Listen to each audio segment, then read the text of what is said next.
Hebrews chapter 11. Faith shows the reality of what we hope for. It is the evidence of the things we cannot see. Through their faith, the people in days of old earned a good reputation. By faith, we understand that the entire universe was formed at God's command, and that what we now see did not come from anything that can be seen. It was by faith that Abel brought a more acceptable offering to God than Cain did. Abel's offering gave evidence that he was a righteous man, and God showed his approval of his gifts. Although Abel is long dead, he still speaks to us by his example of faith. It was by faith that Enoch was taken up to heaven without dying. He disappeared because God took him. For before he was taken up, he was known as a person who pleased God. And it is impossible to please God without faith. Anyone who wants to come to him must believe that God exists and that he rewards those who sincerely seek him. It was by faith that Noah built a large boat to save his family from the flood. He obeyed God, who warned him about things that had never happened before. By his faith, Noah condemned the rest of the world, and he received the righteousness that comes by faith. It was by faith that Abraham obeyed when God called him to leave home and to go to another land that God would give him as his inheritance. He went without knowing where he was going, and when he reached the land God promised him, he lived there by faith, for he was like a foreigner living in tents. And so did Isaac and Jacob, who inherited the same promise. Abraham was confidently looking forward to a city with eternal foundations, a city designed and built by God. It was by faith that even Sarah was able to have a child, even though she was barren and was too old. She believed that God would keep his promise, and so a whole nation came from this one man who was as good as dead, a nation with so many people that, like the stars in the sky and the sand on the seashore, there is no way to count them. All these people died still believing what God had promised them. They did not receive what was promised, but they saw it all from a distance and welcomed it. They agreed that they were foreigners and nomads here on earth. Obviously, people who say such things are looking forward to a country they can call their own. If they had longed for the country they came from, they could have gone back. But they were looking for a better place, a heavenly homeland. That is why God is not ashamed to be called their God, for he has prepared a city for them. It was by faith that Abraham offered Isaac as a sacrifice when God was testing him.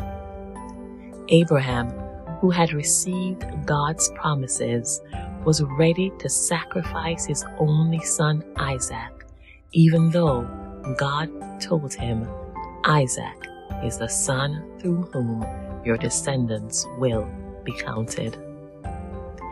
Abraham reasoned that if Isaac died, God was able to bring him back to life again, and in a sense, Abraham did receive his son back from the dead. It was by faith that Isaac promised blessings for the future to his sons Jacob and Esau. It was by faith that Jacob, when he was old and dying, blessed each of Joseph's sons and bowed in worship as he leaned on his staff. It was by faith that Joseph, when he was about to die, said confidently that the people of Israel would leave Egypt.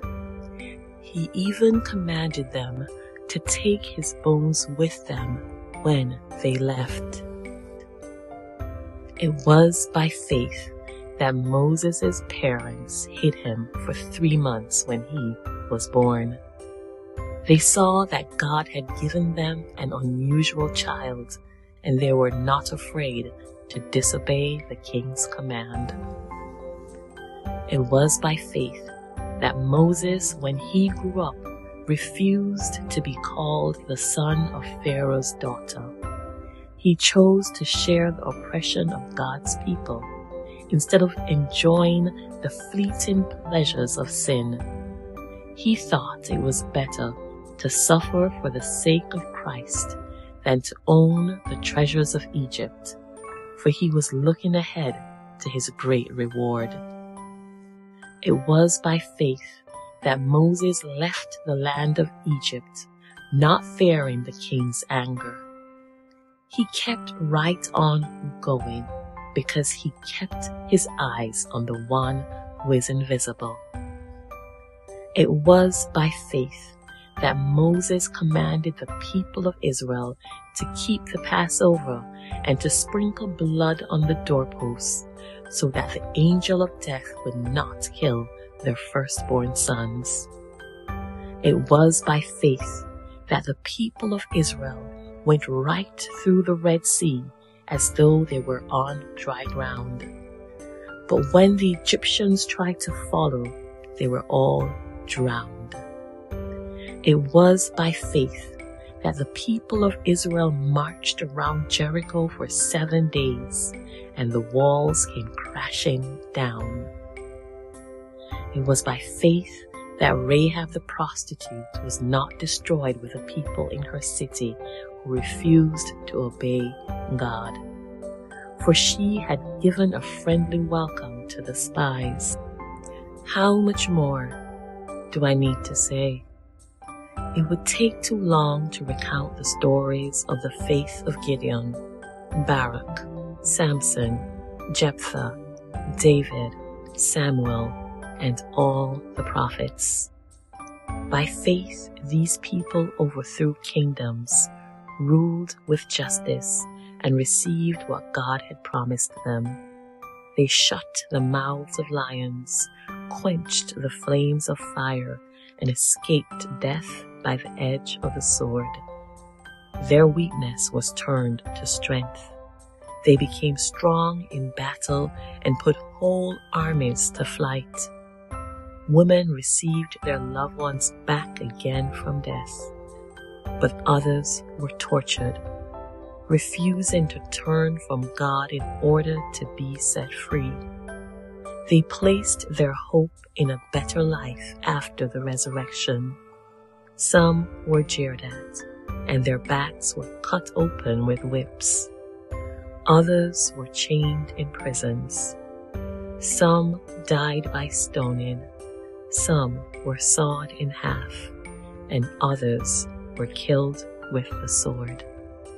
Some went about wearing skins of sheep and goats, destitute and oppressed and mistreated. They were too good for this world, wandering over deserts and mountains, hiding in caves and holes in the ground. All these people earned a good reputation because of their faith. Yet none of them received all that God had promised. For God had something better in mind for us, so that they would not reach perfection without us.